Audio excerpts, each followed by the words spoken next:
এখন ফলের মৌসুম চলছে, অনেকেই নিশ্চয়ই অতি উৎসাহে ফল খাচ্ছেন।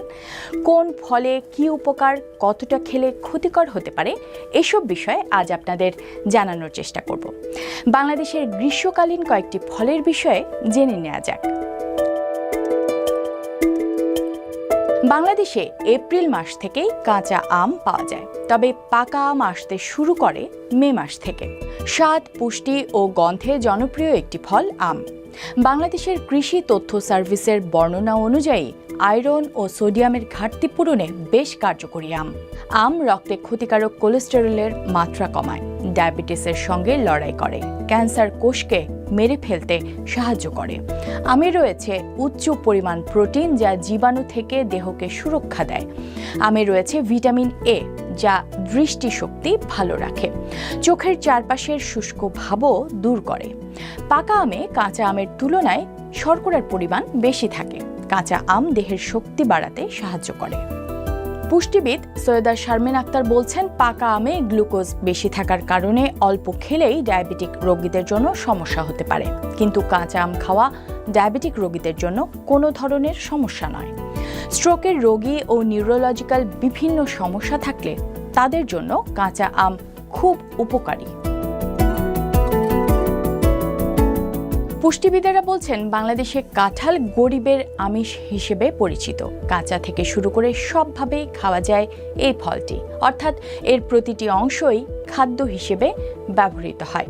কাঁঠালে শর্করার পরিমাণ বেশি, আর যেহেতু শর্করা বেশি, এনার্জি লেভেলটাকে ভালো রাখতে পারে।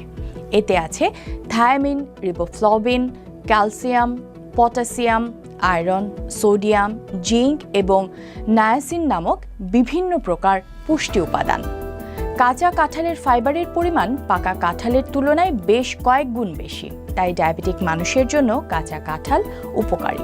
তবে কাঁঠাল বেশি খেলে ওজন বাড়ার সম্ভাবনা কিন্তু থাকে, কারণ এতে শর্করা অনেক বেশি পরিমাণে থাকে।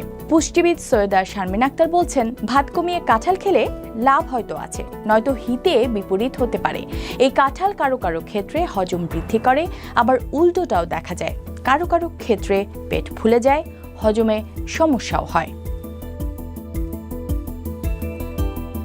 লিচুতে রয়েছে খাদ্য শক্তি, শর্করা, আমিষ, ক্যালসিয়াম, লৌহ ও ভিটামিন সি। এটা টিউমার রোধে বেশ ভূমিকা রাখে। তবে লিচু যেন বেশি খাওয়া না হয় সেদিকেও নজর দিতে বলেন পুষ্টিবিদেরা।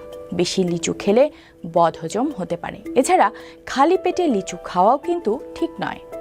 ইন্টারন্যাশনাল মেডিকেল জার্নাল ল্যান্সেটে প্রকাশিত গবেষণা প্রতিবেদনে উঠে এসেছে, লিচুতে হাইপোগ্লাইসিন নামে একটি রাসায়নিক থাকে, যা শরীরে শর্করা তৈরি রোধ করে। খালি পেটে অতিরিক্ত লিচু খেয়ে ফেললে শিশুদের শরীরে শর্করার পরিমাণ অত্যন্ত কমে গিয়ে তা মৃত্যুর কারণ হয়ে দাঁড়ায়।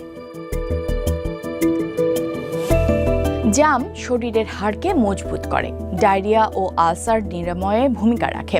জাম ত্বক টানটান করতে, স্মৃতিশক্তি বাড়াতে পারে, আর ডিটক্সিফায়ার হিসেবেও কাজ করে। বিভিন্ন গবেষণায় দেখা গেছে, জামের নির্যাস ক্যান্সার সৃষ্টিকারী ফ্রি রেডিকেলের কাজে এবং বিকিরণে বাধা দেয়। অরুচি ভাব ও বমি ভাব নিরাময়ে জামের বিশেষ ভূমিকা রয়েছে। পুষ্টিবিদেরা বলছেন, 200 মিলিলিটার কাপ পরিমাণ জাম কেউ নির্দ্বিধায় খেতে পারেন, তবে আধা পাকা জাম খাওয়া উচিত নয়। খালি পেটে জাম খেলে কারো কারো ক্ষেত্রে অ্যাসিডিটির সমস্যা হতে পারে। এছাড়া জাম খাওয়ার পর দুধ খেতেও মানা করা হয়, এতে বদহজমের সমস্যা হতে পারে বলে মত দেন পুষ্টিবিদেরা। বাংলাদেশে এখন সারা বছর ধরেই পেয়ারা পাওয়া যায়, তবে কাজী পেয়ারার থেকে দেশি পেয়ারা পুষ্টিগুণে অসাধারণ বলছেন পুষ্টিবিদ সৈয়দা শারমিন আক্তার। বেশিরভাগ মানুষের জন্য এই ফলটি উপকারী, তবে পেয়ারার বীজে কোষ্ঠকাঠিন্য তৈরি করতে পারে। অনেকের অ্যাসিডিটিও হতে পারে পেয়ারা খেলে।